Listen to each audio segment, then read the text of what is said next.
birthday, Happy bro. birthday. And we got Kareem as well. He said, hello, brother. Glad that you're here with us, rocking in on this Monday morning.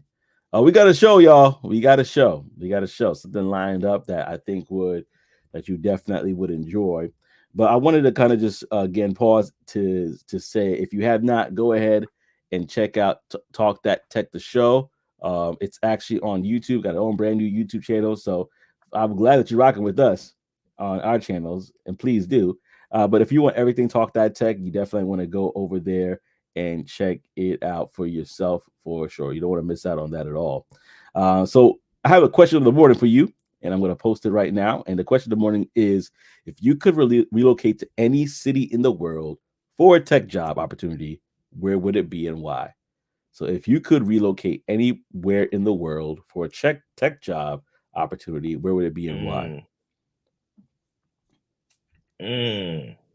So I'm going to probably say this one, and I don't know if you ever thought you want to think about it a little bit, or you ever want to that came to mind.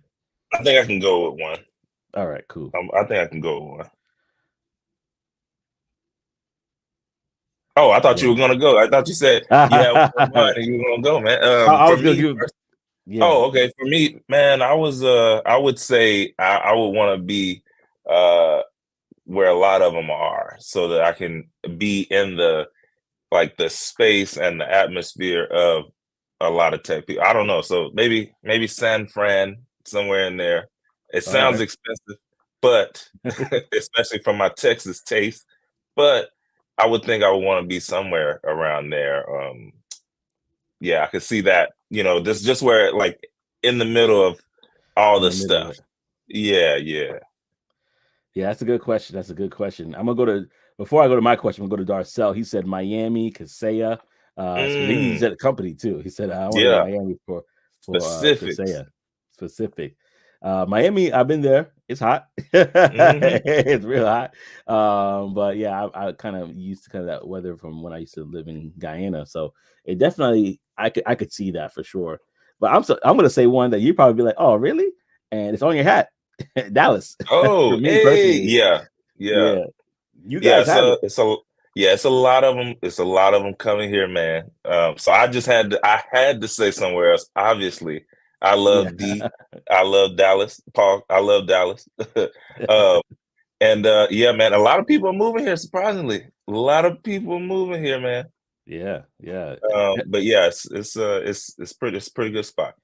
Maybe I'm caught up in the algorithm, but every time I go and see a real estate video, whatever, it's in the DFW area. Like everything is like, look at this house for a fraction of the price that you're paying for your house that has twice this square footage. And I'm like, oh man. They are lying. Yeah, but Dallas is a unique place, man. And if you think about Texas, and this is something we talked about offline before, you guys are like right there where you can take literally a 2 to 3 or maybe even 4 hour flight to anywhere in the country. So that access, and then just having a beautiful place to live and all the other things that come with living in Dallas. Like every time we do the bulletin board, there's like 3 or 4 events that are in Dallas that are revolving around the tech industry. So if it's not happening already, y'all are buzzing in my opinion. So I'm like, I'm thinking about that for sure. Yeah, it's coming. It's coming up. We got Operation Take Over. Know. Hey, what's going on? Peace and blessings, family. He is here. He is in living color. So thank you for that. You all are rocking with us today. And so, that if you have any answers to that question, like Darcel did, is it Miami for you? Is it Dallas? Is it San Francisco? Is it New York? Which I have some words about that. But whatever it may be for you, go ahead and put it in the chat below. We definitely want to talk about it and share. Because that is going to tie into a segment that we have later today. So go ahead and keep putting that in there, even though we're going to be moving on. We'll be talking about a few different things. And this one, I'm actually going to pass it to Trey to talk about the AI exodus. And it may be not what you think. So let's see. Yeah. So AI exodus, man. AI talent exodus, okay? For big tech, they have a stranglehold on innovation right now. And it's not a, like, you can see it for sure, but when people start screaming, they're like, oh, okay, it really is affecting some things. So basically, from the Washington Post. What they were saying is high salaries and access to expensive computer power in Silicon Valley, AI companies are really driving out the talent and draining them from like academia or like, you know, these education spots. So pretty much these academic researchers, they're struggling to compete with these tech giants because of the resources that they don't have. Okay. So we already know these big tech companies, they got all the money. They can throw it around, do whatever they want to do with it. And it's compromising the independent study of AI. Just people who want to do it like groundworks, right? Like on the ground floor. So they're upset. You know, these big tech companies, they have been dominating AI, and they have a lot more models created compared to academia, and so they're really these policies. They're struggling right now. Okay, and so they don't have access to a lot of the huge computer power that these tech companies have. The funding for the research, they don't have it. So they're moving, man. They're going into these AI research companies instead and going away from academia. And there are people who are addressing these funding gaps, but scholars, they are expressing concern that interventions may not come quick enough. So AKA, they're going to be gone before they can actually do something about it. But y'all, this actually, I mean, to be honest, this kind of stuff, it has happened throughout the years, where technology comes or something comes in, and then the people who want to hang on to the older ways, or, you know, the more let go. Yeah, they don't want to let go, man. And I don't know why, like, but either way, there has been previous instances where tendency for major companies to dominate the breakthrough stuff, and it leaves academia with limited contributions. And so for me personally, I was like, look, move over, man. Get out the old and in with the new. Okay, spring cleaning. Yeah, but what y'all think though? Should they stay in them, you know, in those rooms, going through textbooks and stuff, or should they learn the new model? Should they learn AI and get on with the bandwagon and get out of there? Yeah, me personally, while people are getting a chance to write their answer, I think personally that they should definitely get on the bandwagon, because here's the thing we talked about last week. The big companies make big bets, right? Yeah. And so oftentimes if you see the Apples of the world, the Googles of the world, the Microsofts of the world doing certain things, the Metas, you might want to study and analyze it and say, okay, if they are making big bets in this arena, do I want to get left? Could I afford to be left behind? Could I afford to say, nah, Netflix, we're not going to invest in you. We're Blockbuster. We're do things big here. Could we afford that? Could we afford to miss that opportunity? Because it's going to happen. And there's a lot of, and this is a great time for SDRs, AEs that are in this space, because you have an opportunity to educate people on what AI is if you are working in that area. And sometimes it takes me a while to kind of catch that, like, oh, I have to educate people on this, because a lot of people, no matter what level they're at, VPs, SVPs, things of that nature, this is still new terrain. So everybody might be saying the same buzzwords, but not everybody is doing the same things. And so me personally, I think that one, and this is me being selfish, you all might want to pick up some of those calls that you're receiving about this, because again, think about Blockbuster and Netflix. That's a huge one. Netflix is coming and say, "Hey, invest in us. We're going streaming," and Blockbuster's like, "Nah, we're good. We're big boy. You're just a little child in this game." And history has told that story, you know, Bro, over and over and over and over. Like even I was thinking back, like when you look back through history, they were complaining like over time. Every time something huge happens, they complain. People who want to stay, Operation Tech Takeover said in the chat, if it ain't broke, don't fix it. That's the thought, right? But he said in reality, it can streamline the learning process. And that's true. But even like, you remember radio, when radio was all they had, then they finally started getting TVs, and man, they were going crazy over This that. is the Like, yeah, devil. man. Like, A lot of crazy and then stuff. Yeah. then you fast forward. It was, hey, we was all cash. Then they brought in the debit and credit cards. Hey, Yeah. what? Same thing. This is the Yeah. devil. I'm still carrying cash only. So it's one of those things where you got to change with the change. And Yeah. if you don't, you're gonna get lost in the sauce. Yeah. And Tech Coach Ralph says the same thing. He said they need to level up. I totally You agree. gotta level up. There's so many different things. If you even one thing about streaming, remember when LimeWire and Napster and all those different things were Yeah, they were the more like, it was a volatile time. It was a wild, wild west, right? But for think sure. about who's benefiting off of it now. The huge companies, right? The Apples that are Apple Music and all different things.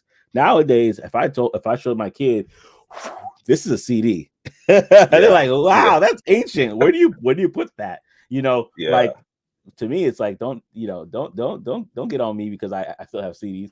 But the whole idea is that the world is changing and it's changing fast. And if you don't change with the times, you will be left behind. And so Tech Coach Rouse said, "LO, not everybody in debt with a 325 credit score." That's right. Because instead of trying to figure out how to use it, they just went in, and now look out. Yeah. Yeah, and so it's a very important thing to really kind of understand, like, how to like embrace it and be ahead of the curve. And so one of the reasons why we do what we do is because we want everybody that we are in our sphere of influence to be ahead of the curve. And so that's why we have one of our favorite segments within the segment is the bulletin board. Hey. Yeah, I gotta get Tech Coach Ralph. You gotta teach me your air horn ways, because you got it on lock there with the sound effects. But yeah, honestly, the bulletin board is one of my favorite subjects. There's so many events, y'all, on this page. I only could do like a couple, otherwise we'll be here forever. So I'll be really quick, and I want y'all to go ahead and check out where this segment is brought to you by. And like always, this segment is powered by Black Tech Global. For your premier directory for upcoming tech events, visit blacktechglobal.com for more. And so right now, I'm going to share our screen, and we're going to go through a couple events, not the whole thing. There's too many, but a couple. Real quick, we have Black Tech Mafia. This is the Council Series. This is the State of AI. Speaking of AI, this is happening this Wednesday, the 13th. Ticket sales end soon. It's only $28.52, and this is specifically in the Nashville, Tennessee area. So if you are in that area, you want to go ahead and check that out for yourself. Get a great opportunity right there. Black Tech Mafia. They ain't playing no games over there. And then you have another event right here that I wanted to just address with you. This is celebrating her story in light of being the month that we're celebrating women history and women in our society. Celebrating her story, Women in Tech Discussion Recruiter Mixer. Emphasis on Recruiter Mixer, y'all. So you want to check that out. This is going to be happening in Dallas. See? Same thing I said earlier, Dallas, Texas. It's either $20 or $70. You could check it out on the event page there, and you could see if this panel discussion is one that you want to definitely get involved with. Only a couple more left, y'all, so hang in with us here. We have also Black Business is Good Business. This is happening Thursday, March 14th, this Thursday, and it's going to be happening in D.C. at the Martin Luther King Jr. Memorial Library. You can find out more about the event. You can register here, but it actually costs, and if you want a drum roll, please, $0.00 for this. So you want to check that out. Register if you have not. Again, if you are in the DMV area, the DC area, this may be a great opportunity for you to check out as well. Now we're going back down to the south here. And this is actually going to be a story that's going to be shared in this one, from grocery aisle to coding, a career transition story with Daniel. This is going to be online, absolutely at no cost, y'all. So go ahead and check that out. This is going to be happening March 15th. And so you definitely want to find out for more details what's happening there. It's from 7 to 8 p.m. This discussion, completely free online. So you definitely want to check that out. But last and not least, on this day, we have Power Brunch and Day Professional Mixer. And this is with the group Blacks in Technology, right? Happening in New York. This is actually my chapter. They have an event power brunch and day professional mixer from 12 p.m. to 9 p.m. And this is going to be occurring. It's either $30 for the professional mixer or for the power brunch special, which is a brunch and a day professional mixer. This is happening this upcoming Saturday, March 16th. So definitely check that out. This is going to be for men and women as well for this event. But it's in honor of Women's History Month. So you definitely want to check that out and see if it's for you if you are in the tri-state region. And we are done. Thank you so much for checking that out with us on the Black Tech Global site for all your premier events. Because in 2024, we are outside, y'all. We are outside. Out there in them streets. In them streets. All right. So I'm going to go to the comment section really quickly before we move on here.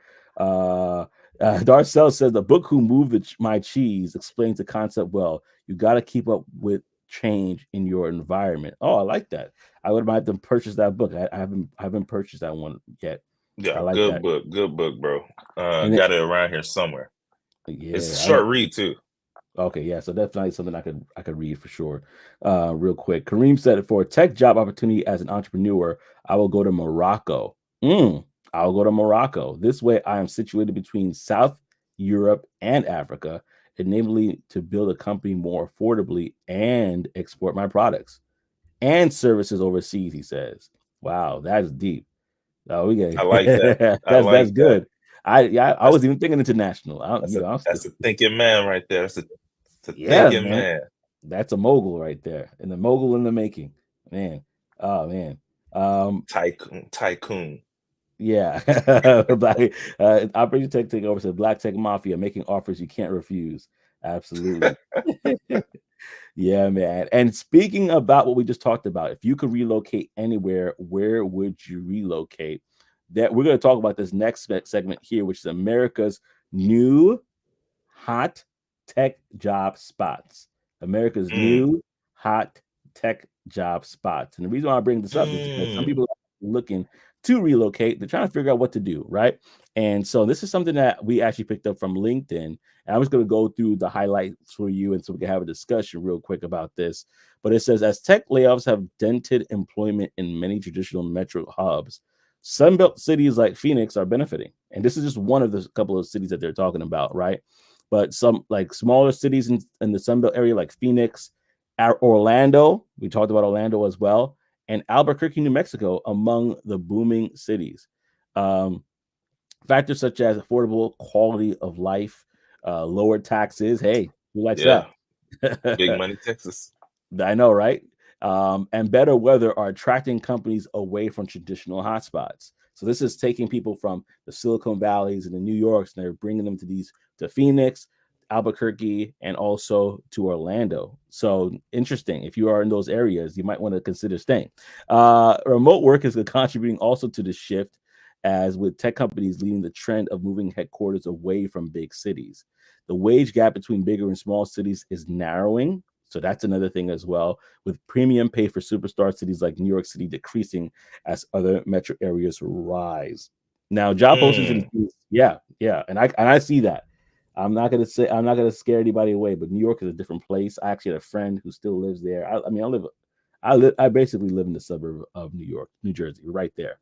But I have a friend that literally said, "You left at the right time. Don't come back. Like, it's terrible." And I was like, "Really?" He's like, "Yeah, I don't have kids yet, but we're not staying here long." So I saw something the other day. They were like, it's like over two. They were saying like to comfortably live there, like over 200 racks. Yeah, I was like, interesting. Yeah, is that in a bigger place, or is that like? It's probably a closet and a half. Probably a closet and a half. I'm like, for $3,000, you can live in this closet, and we'll give you a half bath. Oh yeah, there's a public shower. You gotta use that one. Don't forget about that. Oh, I've seen that one place. I was like, what in the world? It got to move. It got to move like Gladys Knight. Gotta come to Texas, baby. Move on to Texas. On that midnight train to Dallas. We're gonna treat you right. We're gonna treat you right. Yeah, Mitch said it himself too. He's like, Brooklyn is ridiculous. I mean, it's like, yeah, Brooklyn is just kind of like a microcosm of what's happening in Manhattan for years. So yeah, it's definitely something else. But yeah, job postings in Phoenix, listen, y'all, have surged by 60%. I'm saying that one time. Job postings in Phoenix have surged by 60% since 2020, while they have decreased by 25% in San Francisco during the same period. So, a lot to chew on there. A lot to chew on there. So, what are your thoughts on that, Trey? I don't know if you had anything you wanted to add to that. But yeah, what are your thoughts on that? No, man, it's pretty straightforward. Like these companies are finding different spaces to get in at and set up shop. And people they're on the move. They're like, look, if I can work remote, I'm gonna do it from Sunshine. I'm gonna do it from less taxes. You know. So yeah, if people, there's a lot of people who hit me up that are saying like, hey, I'm looking to move somewhere or all this stuff. So reading articles like this will help make that decision a little easier, right? Like then you can start looking up Albuquerque and Phoenix and seeing like, is this somewhere where I can see myself? So yeah, that's good stuff. Yeah, and here's something that Darcel brought up. I'm gonna bring it before I say what I say. Yeah. Darcel says Georgia got good fines for cheap in real estate. Come on down. And then Mitch, right behind him, was saying too many people in Georgia now. And I was thinking the same thing. I feel like Georgia was like, that was my first choice for a very long time. Like I talk about years. Like I wanted to go to Georgia. Family situation didn't allow that. I was really like Georgia heavy. Excuse me. And then I started realizing, like, that's true. Like, it wasn't like just the New York. There's a lot of people that are moving down there over that period of time that I was thinking about it. And so now it's like, is it gotten to the place where it's too saturated? There's too much going on there now. I'm thinking about it. But Darcel, if you could convince me, I'm open to it as well. And then Tech Coach Rouse says, my only issue with that is if you move over there and get laid off and can't find another remote job, seeing it, that's a problem. Seen it too many times, he says. And I'm like, it's possible. That is, I've witnessed that in a company where somebody got hired and was moving, and before they even got there, they laid them off. I was like, dang, before they even got there? Before they even got there. Yo, that's ruthless. That's ruthless right there, bro. Yeah. And I'm that's like, cold, man, like, what did they do? Did he find something in their hidden past? Like, what's going on here? But you, good point. That's just change. You got to bring out that Arthur Fist on that one. That Arthur Fist, man. That's how dare you? I can't even. Ty Smith is in the building. He says, follow the startups happening? and VC money. Oh, he's giving game right now. He says, follows the startups and VC money. That's where it's at. That's where you know where to go. And I totally agree with that. I've actually used that advice. Yeah. Where they throwing the money at? Yeah. That's a very good point. Because if you see that they have that consistent investment, if you see that they're garnering interest from very smart people that kind of have that know what they're doing, then you might want to consider some people that might be a little bit wiser, a little more experienced than you, and follow that trail as well. Darcel's back. He said, too many in ATL, gotta go to the outskirts. Maybe an hour from ATL and comfortable. Yeah. You don't want to say your exact location, but I was thinking the same thing too. Like my mother-in-law had a house in Powder Springs that we were like, oh, we want to look into that. A lot of friends live in Alpharetta. I don't know how far that is from the metro city. I think it's like an hour and change like that. But yeah, like there are some outskirts places that are not too bad that you might want to look into. So that's a good point. I guess Georgia is your state version of Apple. Oh, come on, let it be known. Operation Tech Takeover. I love it. Checo Trout said, "Oh, that's harsh. That's harsh." He's too technical. Oh, cold-blooded. That's what it is. It's cold-blooded. Let's see what Mitch has to respond to that. No, not quite. Nothing competes with Apple. Oh, this dude is hilarious, man.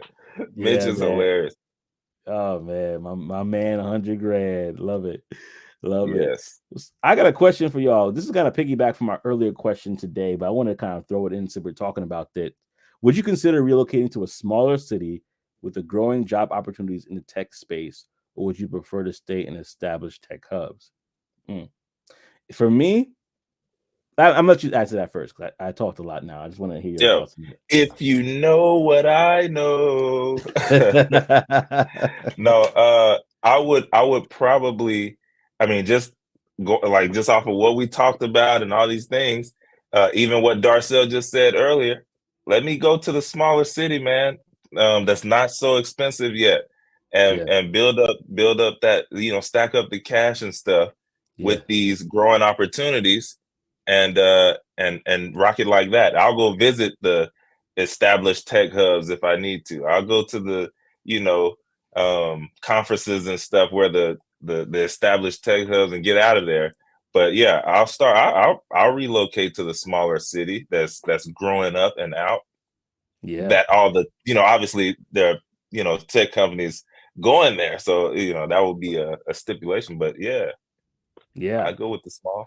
Darcel says move with the money, and I kind of agree. I feel like if you could find your place in an emerging market that you've been there before, it kind of gets kind of crazy. You could establish yourself in that region. You could, in just regards to just being a presence, and whether it's going to different events or things of that nature, the cost of living again could be a bit lower. And depending on your personality too, some people like the hustle and bustle of a big city, and for them it'd be Yeah, debilitating to be in a place like that. Yeah, I'm a person that values my quiet. I like quiet, but I like to be in the arm's reach to where activity is. If I need to go shopping, exactly. I don't want to be like 2 hours away as the nearest Walmart or Man, something crazy like that. no, that's not ideal, bro. Yeah, I can tell you that right now. give me the most 20 minutes. Like 30 minutes, unless. One caveat. Now, if I had the big old, the grand stacks, and I lived in a huge, I have wings on the house, like, hey, the west wing, go to the south wing for this, and I just need to move out there so that I can build it out on the 20 acres and all that stuff, I might take that hike if I didn't have to. I work remote, but to live out there, and then drive all the way in, I would probably do it. 2 hours, that's a lot. But That's a lot. good hour, so I do that. I would do that. Yeah, it sounds good. I'm about to go to the comment section real quickly, but let me just do this real quick. If y'all want to go ahead and call into the show, I'm going to drop the link in below so you could call here into the show. You could definitely choose if you want to do it from the Talk That Tech side, or if you want to do it from the Go Ahead and Technique side. You can definitely do it. I'm going to put it on your page as well in a minute or so. But yeah, call into the show and share your thoughts. If you feel like, hey, you know what, I want to elaborate on my point because I don't think it was properly heard. And then we could definitely talk about it real quickly, as well as anything that we talk about today. Does it have to be one or the other? It could be anything. So go ahead and drop that. Go ahead and click on that link if you want to pop in and talk on the show. So I'm going to go to the comment section because we have some comments that came in here. He said, Mitch said, neither big or small, but if I had to choose, I'll choose a smaller city. All right. If you had a choice, you choose a small city. I get that. I respect that. These are all hypotheticals, Mitch. Like, obviously, I'm not leaving Dallas. No, I don't know that, but I like DFW. But the good thing about it is we got smaller cities around. So, if Dallas is a lot for you, then you can just scoot on out to the smaller cities. I didn't even realize it was that many, but apparently in the metro place, it's like 200 cities. Like, wow. That's a lot. I don't know. Yeah, that's a whole lot. It's a whole lot. Mitch, don't come at me, Trey. I'm saying, I'm with you, bro. I'm with you. I'm not. I'm in the smaller city. Quote unquote. Yeah. Yeah. We have Operation Tech Takeover says, I would try to find something close to a hub just in case the before mentioned happens, being laid off. You get laid off, you still have a bigger hub to find a better chance of employment. True. Yeah, that's definitely something that to be thought of as well. It's just kind of having that option, you never know. You don't know what the future holds. So you definitely want to keep that in mind. All right. So we're going to move on to a subject matter that I think is something that Trey, we've been this has kind of been a trend. I don't know if you noticed this as well, but this has kind of been a trend for the past couple of weeks, wouldn't you say? I have noticed, and I would say the same, bro. The trend is, if y'all don't realize, more cyber attacks. This stuff is either it's one of two things, y'all. Either we didn't know, either this has been happening a whole lot for a long time and we just didn't know, or they're getting more grand in their schemes and more grand companies, and only the headline ones hit. And I think it's number two, right? I think it's been happening. I think it's both. I think cyber attacks have been happening for a long time and often, but only the big companies and things get the headlines. So these smaller companies are getting hit, and we just don't even know it. But another big company has been hit. The health insurance giant United Healthcare, one of their smaller companies, has gotten hit and by a cyber attack, and it sets up a loan program for cash-strapped health providers. And so basically, the United Healthcare, there's one of their smaller conglomerates is called Change Healthcare. It's a health insurance IT giant, was hit by a cyber attack, and basically they established a temporary loan program for affected healthcare providers. This outage is causing significant financial loss, y'all. Like, they're bleeding money, estimated at millions of dollars per day for the healthcare providers. Like, it gets crazy to think about somebody hitting a healthcare provider, because the HIPAA information they have, the patient information that they have. It said they're bleeding millions of dollars a day. That sounds disgusting. But the senior U.S. officials are pressuring Change Healthcare to restore operations and are exploring contingency plans. The loan program, it aims to assist healthcare providers with short-term cash flow until the standard payment operations resume.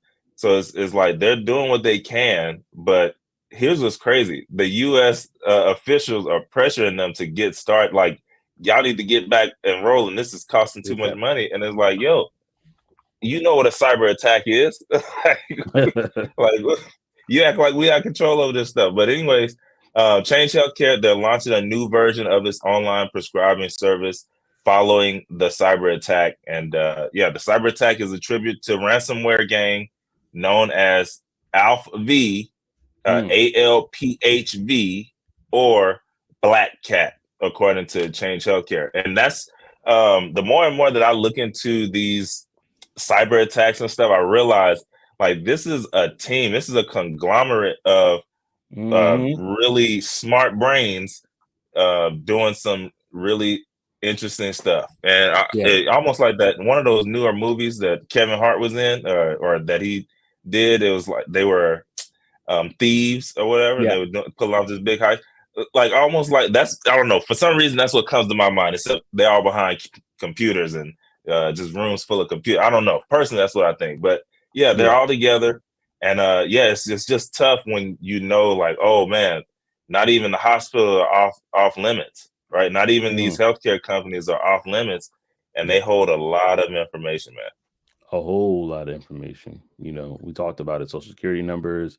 Obviously, they know a lot about your health history, and now with everything emerging, how important that information can be.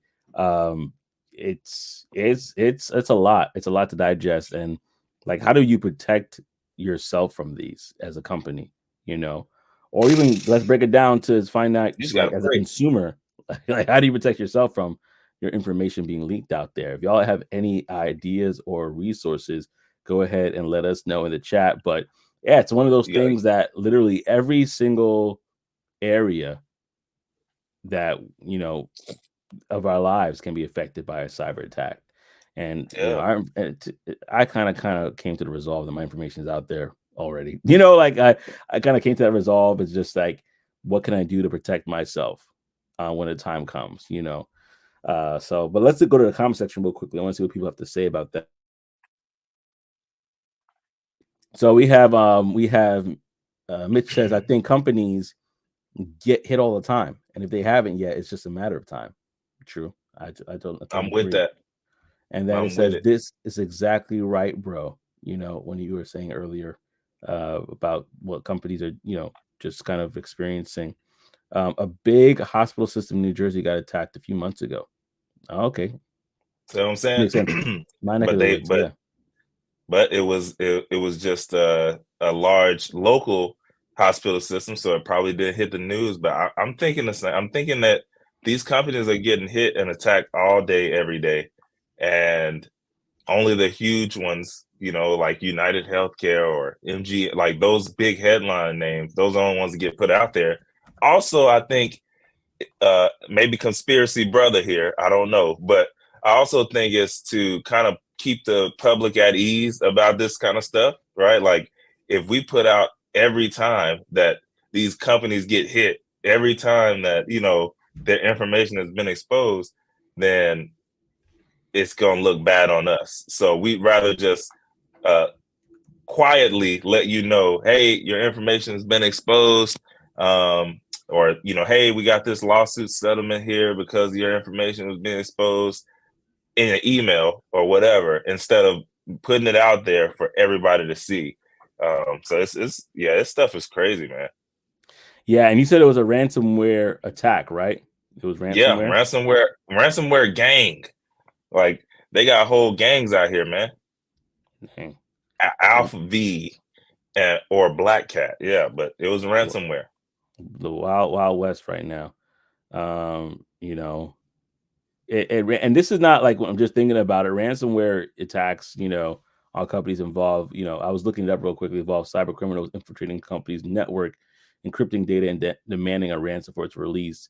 Kind of similar to that story we talked about a couple. Was it last week with Omar? They basically like, hey, pay us $2,000, we'll get your Instagram back. Yeah, But there's so many stories of that have happening. The security breaches, obviously, we saw what happened in with the casinos. And I was just kind of, let me go to the conversation real quickly. Mitch says, Joseph, it starts with an H. The okay. All right. Thank you for that hint there, Mitch, about the hospital that was attacked. Having your data storage out of internet and building a local network may be a solution. So taking your data storage from the cloud and building a local network may be a solution. So it's like almost going backwards, Kareem. Interesting. it's possible. That possibly can help. But when I was thinking ransomware, I'm thinking, there's so many ways that ransomware can happen. From my knowledge, I was just thinking about the traditional way of somebody kind of like opening an email, that had it in there, That's malware or just whatever it may be. yeah, And then I don't know. classic. To be honest with you, I would love somebody who has a background to jump on the show. So if you have a background in cybersecurity, maybe Tech Coach Ralph, if you want to jump on, or anybody else to talk about this subject matter. I'm not gonna lie, I don't have a full read on it. So definitely kind of jump in. The call-in links are on the YouTube pages of all three of us, my page, Trey's page, and also Talk That Tech Show. So if you want to call into the show, definitely go and check out one of those, so that way you can definitely just give your input. In fact, let me put the ticker on here. So go ahead and do that as well. But I was actually, as you're talking, I was like, man, I'm just curious. Like, how do you protect yourself from cyber attacks? And you asked ChatGPT. I just decided to ask Perplexity. It's the same thing. And basically, it says to protect yourself from cyber attacks, you can take several proactive steps based on expert recommendations. And this is the same thing I thought about. Be cautious, right? Let me see real quickly here. Yeah, be cautious about with links, attachments, and downloads. Cyber criminals often use them to spread malware and ransomware. That's what we talked about. Use strong, unique passwords. How many people still use password as their password? Whoa! Yeah. Don't tell me you did that, bro. You did that? Oh, I never. No, I never. I just Not password. yeah. Is that one of them That that was people use? that was a joke back in the day. Like, some people use password as their password. Obviously, Bro, people have gotten better at that, but for sure, it's been one of that's those things. hilarious right there. Enable multi-factor authentication. That's a huge one, right? Update your software regularly. That's true. There's a new update that came out from Apple. Our company said you got to get that update. Everything that comes with that. Stay vigilant with emails. Again, that's all I'm thinking. Like, I think it's emails, right? Huge, Secure bro. yeah, Huge. you got to secure the devices. and you also have to, by installing antivirus software, right, and educate yourself and others. Stay informed about cybersecurity. And I think that's the one that I wanted to kind of point to, is that out of all these things, you're seeing passwords and you're seeing emails a lot, and updating your stuff. And so if we do that in an individual level, that not only protects ourselves, but it protects our companies, you know, and you got to move away from password being password. Yeah, you know, yeah. you gotta, It's 2024, man. Come on, man. 2024, you gotta get deep with it, and just try to You find a know, unique password that, Apple products, I don't know. Maybe Android products, I have no clue. But I do know Apple products, they are automatically put in a long and strong password for you if you want to use it. And they'll keep it safe for you, so you don't even have to remember it. I don't know about the other provider. I have no clue. Somebody else will have to let me know. But that's if you know, if you want to keep your stuff safe. That two-factor authentication, I will say, man, early on, early on, I didn't really care. I'm like, man, this is too much. I need to hurry up and get access. Now I find myself, hey, let me go ahead and throw this on. Let me go ahead and you know, add this stuff in here just in case, man, because it's crazy out there. Yeah. Mitch said, here we go. Talking about other companies. Smith said they talked about this at Thanksgiving. Yeah, I think they did. Yeah. They talked about it. I wasn't actually I'm not sure if I was at that session, but they probably did talk about it. And so, yeah, it's a very important thing. He's like, y'all just keep poking the bear. I know, right? The next thing we know, and somebody from one of the Android companies is just gonna pop up like, hey, you we're tired of this. Or but if you want to sponsor the show, we can talk about that Android. We just gotta. Hey, now you know what? Hey, I look. I'm agnostic when it comes to that. I'll switch over, bro. He's like, where's the hat? Where's the hat? Just switch it off. when it comes to the electronics, I told you I got them both. So I really I just use the Apple products more. I have them both. Though. That's I got the HP over there. Nice. Oh man. It's in Operation Takeover says a lot of times it comes in as a phishing attack. People not paying attention. People not paying attention to their emails, and boom, it happens a lot. And that's what I was thinking about. I'm like, somebody probably that works there opened this email, clicked something, and let them in. And let them in. And they're getting good. Like I've gotten some messages from people within my company. I'm like, but no, that's not you. And then it's not them, you know. And I'll be putting everything under that phishing and be like, fish. I ain't trying to like, go ahead, do your job. If it happens, it ain't gonna be because of me. Exactly. Exactly. Speaking about Operation Takeover, he's actually behind the stage, and I'm bringing him up now. Let me know if you're ready to go, but we're gonna bring you up now so you can share your thoughts on this subject. But I have none other than Scott, Operation Takeover. Share your piece, brother.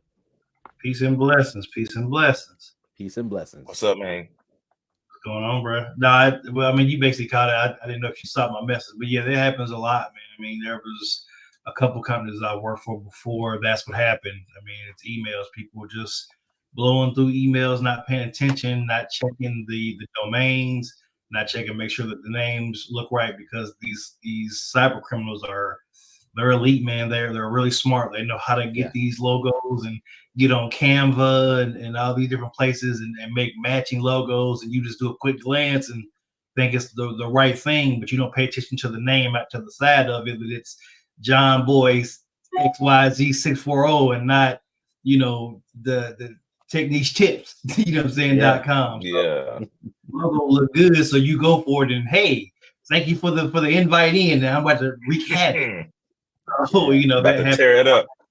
Right. You know what I mean? And that happened. I mean, because I worked for a company before that happened, that, even a doctor had got into one real quick, and they figured out what it was, that he got into it and thought it was a family member's email they sent to his work email, and got into it. And by the time he realized it wasn't a family member, it was a wrap. It was done deal. Man.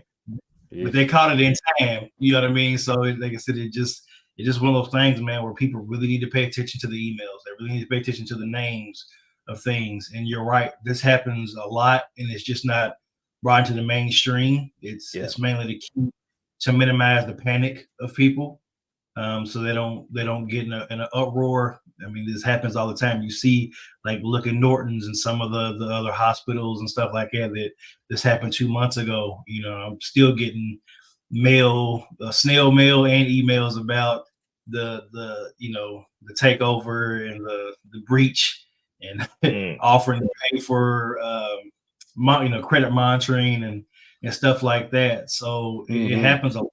Like you said, it just depending on how big of a name it is going to determine how much publicity it gets.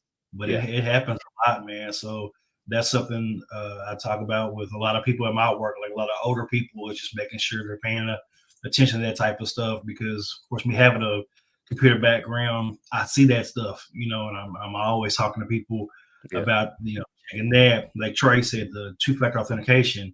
Our company did the same thing. They made us, anybody who had an Apple product, hey, this new update's coming out. If you don't update it as of this date, your stuff is not going to work. Your Teams is not going to work.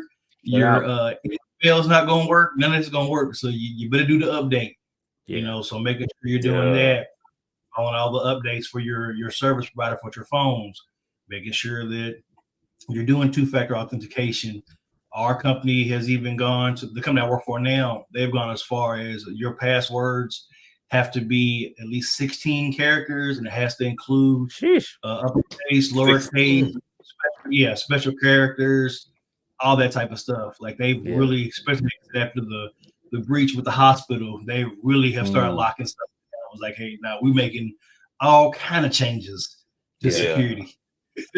So it's necessary. Right. Let me go back to that point though.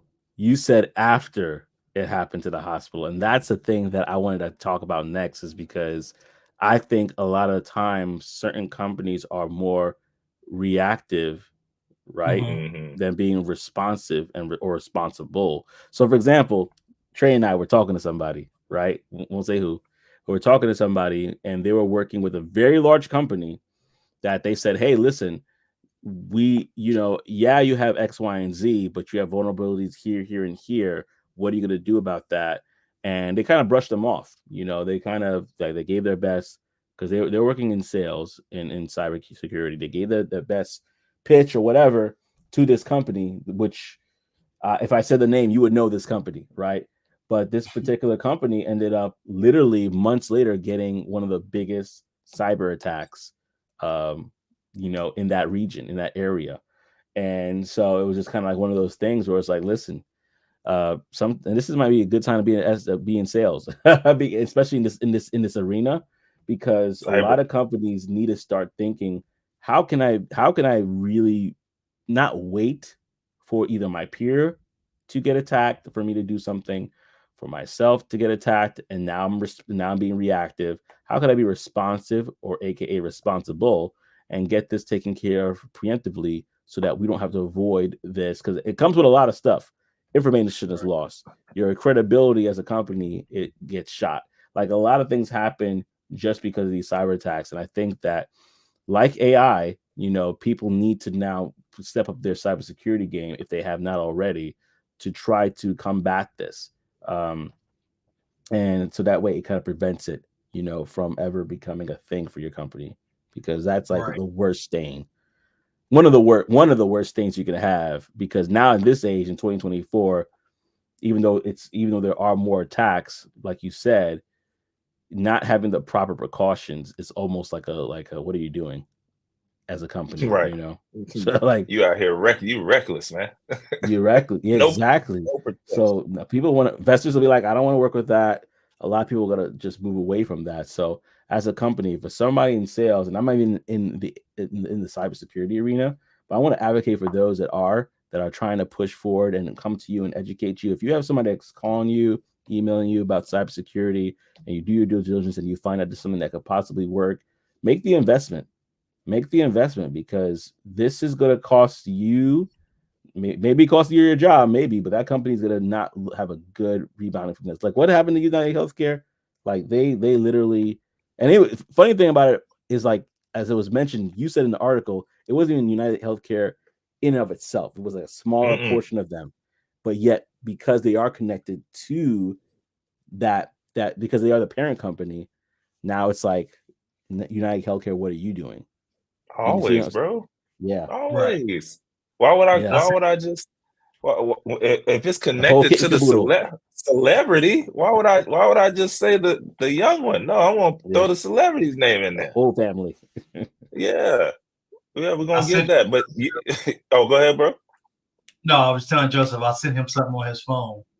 So, but Trey, you right. You exactly right. And it's like I said, the company that I work for, they already had good measures in place. Like we already had long passports we had to do anyway. But like I said, it got bumped up to 16 after the fact. Like, you know what? We're doing okay. But just in case, let's go ahead and bump it up. Let's triple down. I know everybody gonna be mad about it. You be all right. You need to go ahead and bump this up because brother, you mad about some extra letters and some characters, then we get hit for millions of dollars.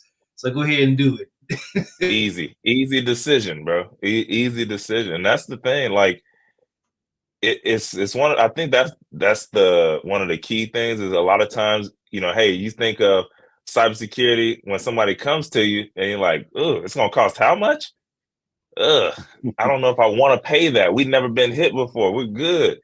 And you're not thinking about the opportunity like later down the road, right? So let's just say it was $1 million a year for United Healthcare to get, the top of the tower or whatever. Not even them, but somebody who doesn't have what they need, and it's $1 million a year. Well, that's okay compared to estimated at millions of dollars per day right now that they're losing because of this, the security breach.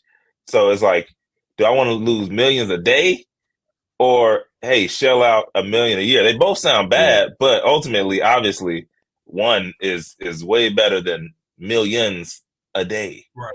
So, right.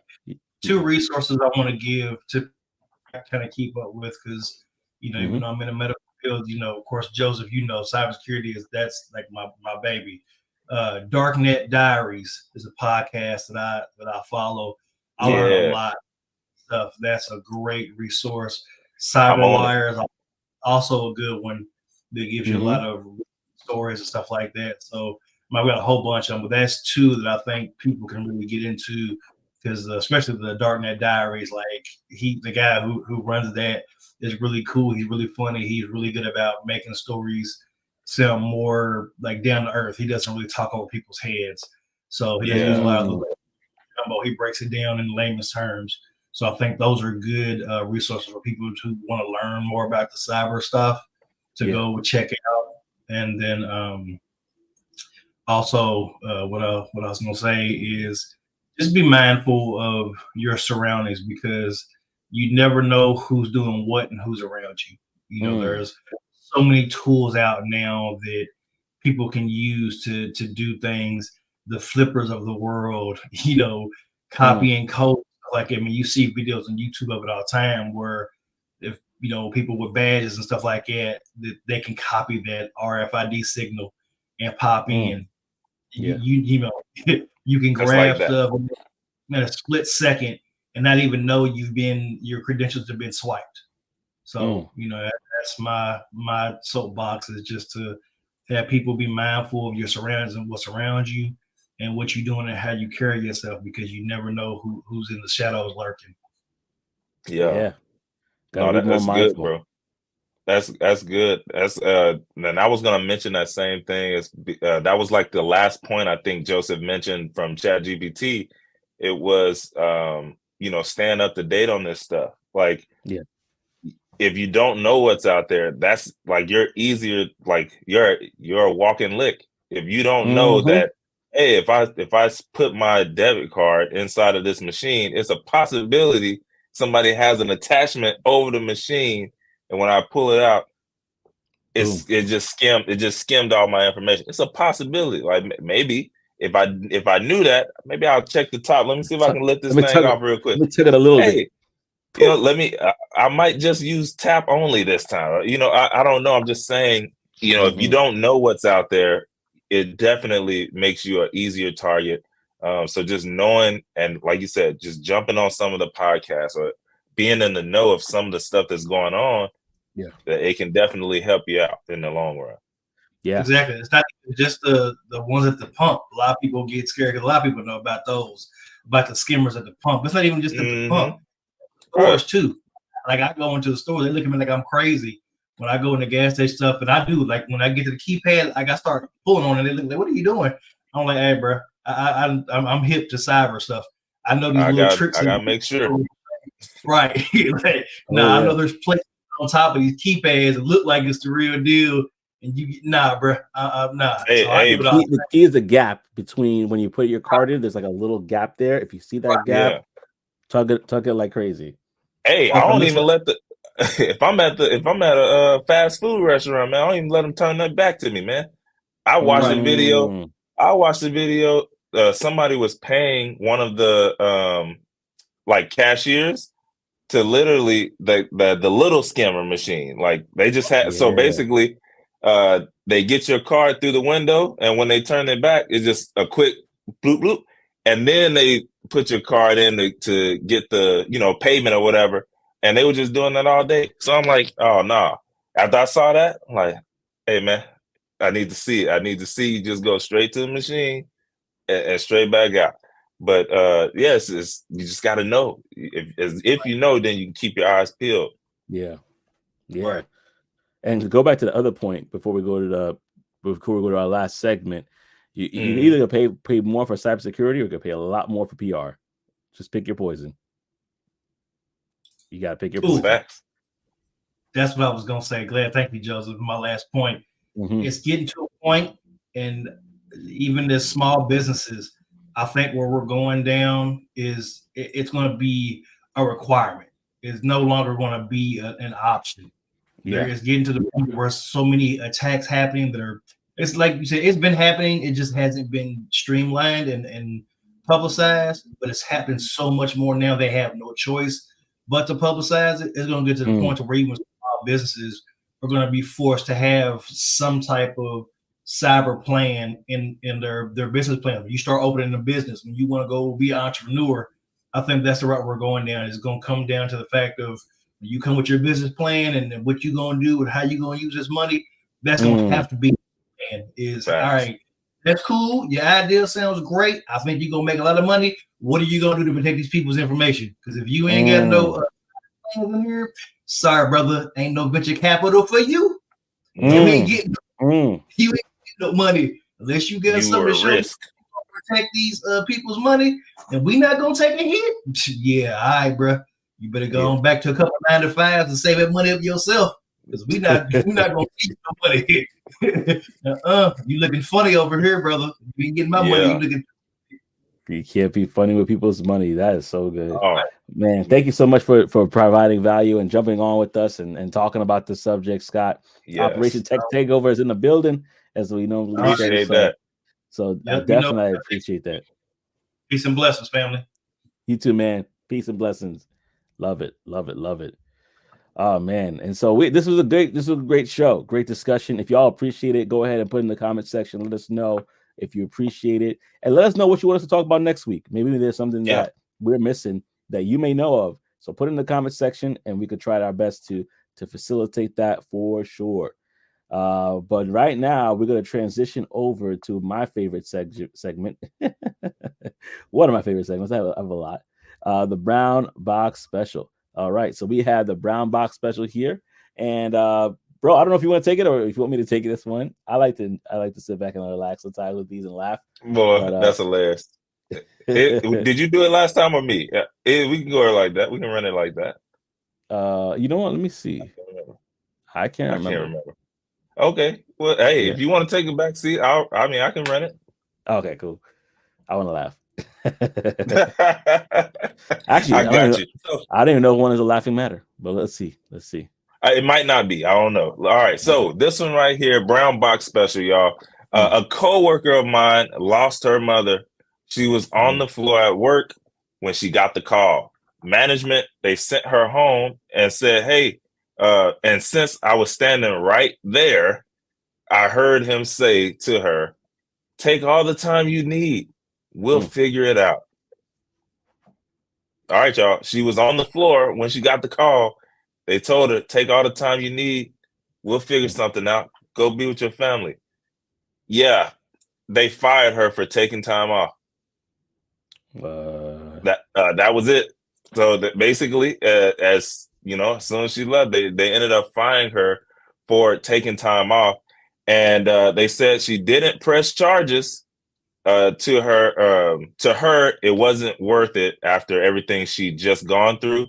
And in her mind, if they were going to treat the employees like that, then they did her a favor for letting her go. And just to add on, so that people, realize or remember, in most states, unless you're a union, you can be fired for any reason at all, as long as it isn't a discriminatory reason. And so that's cold as ice, man. It's cold as ice. Man, that's so sad. And we had actually a story like this a couple of weeks ago with the Wayfair layoffs, where actually a couple of months ago, where somebody who was fighting for their life, cancer, was a part of this layoff, and it wasn't really a discriminatory act. So are you really protected, job wise? And the answer is no, pretty much. And so it's just this was a sad one, to be honest with you. No laughs here from me. No, not this time. Not this time. It's a mindful one. Yeah, it's a mindful one. Yeah, and we kind of talked about it before. Go ahead. Sorry. Yeah. No, go ahead, bro. I think we're in the same vein. Yeah, we are. What are you building on the side? What are you building on the side? Because you always want to be thinking multiple, and it's causing me to reflect right now. So I'm gonna have to simmer with this one a little bit, but that's exactly, I think, what you're gonna say too, right? Yeah. You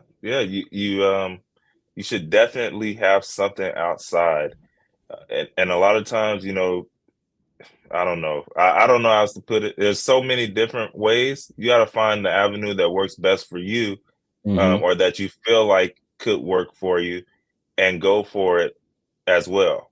How I like to put it, your job is your first investor.